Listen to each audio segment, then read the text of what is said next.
Sorry guys, I lied the title. I'm gonna have to come clean right away. This is not a free shiny in PokeMMO. This shiny hunt actually makes you money. Let's get into it. So when we're shiny hunting, there's 3 Pokemon spawns. A Remoraid, which is the worst one. A Love Disc, which is an okay shiny, and then the Crown Jewel, which we're all looking for, the shiny Shelder.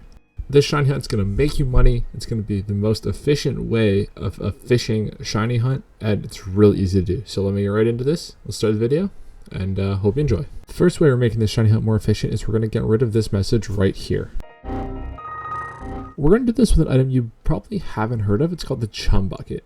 Right now it's 72,000 on the GTL, but trust me, we're going to make this and more back. What the Chum Bucket does is basically you never get that not a nibble message ever again. You always catch Pokemon, and sometimes you can get them to hordes of 3. So the amount of Pokemon you're going to see per hour is just going up by so much. So where you do this is in Adela Bay, right where you payday farm. Also, I have a video about that. It's the exact same location. So I'm going to pop my Chum Bucket here and let's get into it. We got our first encounter. So we're going to lead with our Frisk Pokemon, and if you do not see the Frisk notification, run from the battle. No matter what Pokemon it is, no matter who it is, obviously unless it's shiny.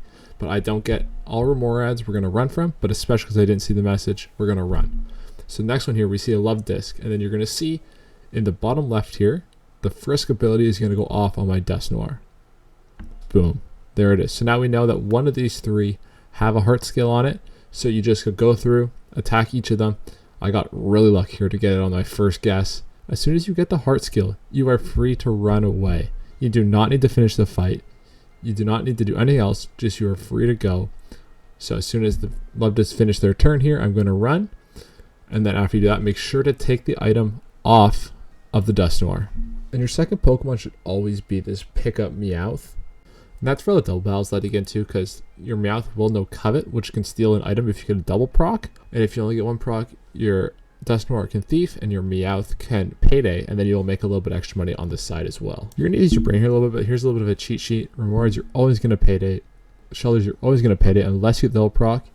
And then the Love Disc, you are going to Covet or Thief every time, both of them, because you don't know which one it's going to be on. But then again, if you get no Frisk proc, you know just to run. If you get a double Frisk proc, you know that you're going to need to Covet them both.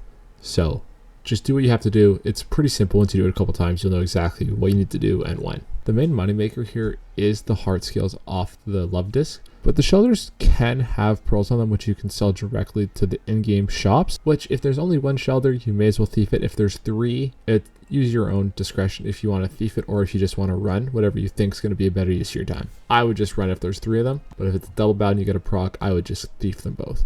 Here's just a quick example of what to do in the double battles. So since there is 2 Love Discs here, and I am going to get 1 Thief proc, as you can see right there.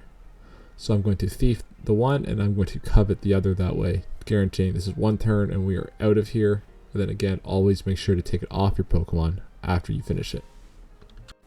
Alright, now this is one of the more tricky things that you can get into. So we're going to get a 3-person horde. And so with a 3 times horde, we only get the 1 Pokemon out.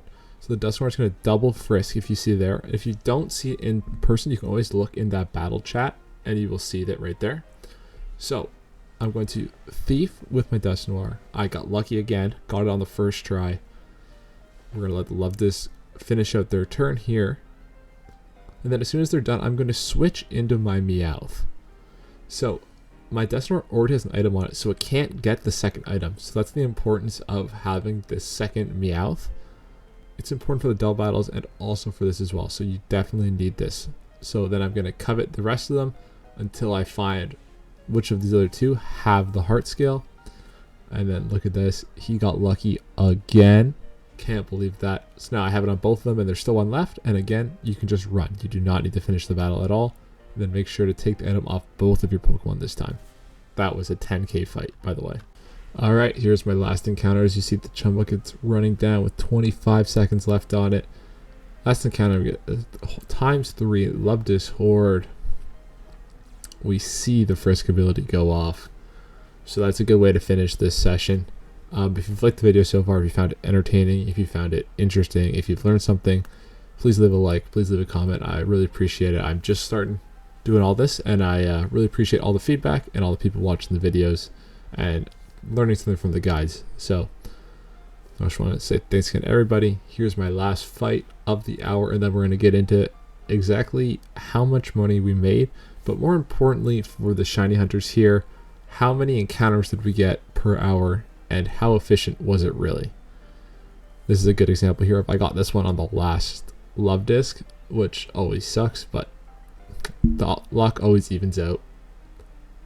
So without further ado, let's get right into this. Let's see how much money we made over that last hour.